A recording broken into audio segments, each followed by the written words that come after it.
என்னை பொறுத்தமட்டில் ஒரு கொள்கை என்றால் அதிலே உறுதியாக இருப்பவர், அது இந்தியை எதிர்ப்பதாக இருந்தாலும் சரி, ஈழ விடுதலை புலிகளை ஆதரிப்பதாக இருந்தாலும் சரி, ஸ்டெர்லைட்டை விரட்டியடிப்பதாக இருந்தாலும் சரி, தமிழ்நாட்டு திட்டங்களை பாதுகாப்பதாக இருந்தாலும் சரி, உறுதியாக இருப்போம் நாங்கள்.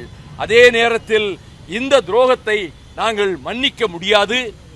நீங்கள் திரும்ப அழைக்காவிடில், வித்ரா பண்ணாவிடில், இல்லை நான் டின்னரை கேன்சல் பண்ணிட்டேன் அப்படின்னாரு. டின்னரை கேன்சல் பண்ணானுங்க, பதவி பிரமாணத்துக்கு தான் அவன் வந்து உட்கார்ந்து இருப்பான்ல. நீங்கள் அப்படி அழைக்கிறதா இருந்தா உங்களை எதிர்ப்பேன், உங்க கூட்டணியிலிருந்து இந்த நிமிடத்திலிருந்து வெளியேறுவேன். டெல்லியிலே வந்து பாராளுமன்றத்துக்கு எதிரே ஜந்தர் மந்தரில் நாங்கள் கருப்பு கொடி போராட்டத்தை நடத்துவோம் என்று அறிக்கையாகவே கொடுத்தேன். இங்கிருந்து 500 பேர் வந்தார்கள்.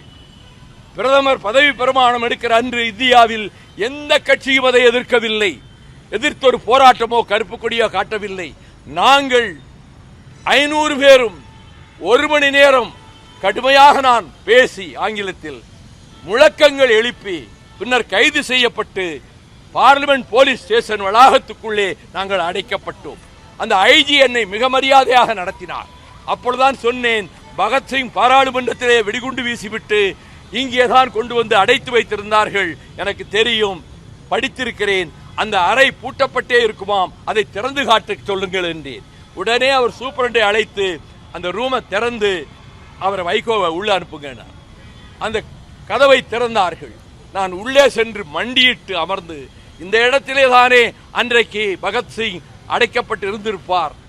ஆகவே அந்த வீரன் பெயரை சொன்னாலே நாடி நரம்புகளே மின்சாரம் பாயுமே, அந்த வீரனை போல வாழ்க்கையில் லட்சியத்திற்காக கொள்கைக்காக நாம் வாழ வேண்டும். அஞ்சக்கூடாது, பயப்படக்கூடாது.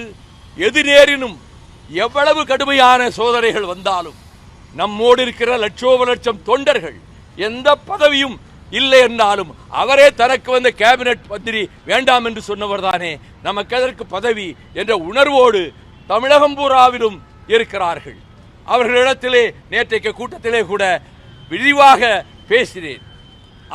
அதே நேரத்தில் திராவிட முன்னேற்ற கழகம் தனிப்பெரும்பான்மை பெறும், சிங்கிள் மெஜாரிட்டி, அப்சல்யூட் மெஜாரிட்டி. எந்த கூட்டணி கட்சிகளினுடைய எம்எல்ஏக்கள் ஓட்டு இல்லாமலே திமுக எம்எல்ஏக்களே ஓட்டு போட்டு முதலமைச்சரை தேர்ந்தெடுக்கிற அளவுக்கு வெற்றியை வருகிற தேர்தலில் திமுக கூட்டணி மாபெரும் வெற்றி பெறும். அதில் திமுக தனி மெஜாரிட்டி பெறுகிற அளவுக்கு அவர்கள் வெற்றி பெறுவார்கள். ஆகவே கூட்டணி அரசு என்ற எங்களை பொறுத்தமட்டில் அந்த நோக்கமும் இல்லை. அது சரியாக வருமா என்றால் பல பேர் சொல்வதை போல தமிழ்நாட்டு மக்கள் ஏற்றுக்கொள்ள மாட்டார்கள் என்று சொல்லுவார்.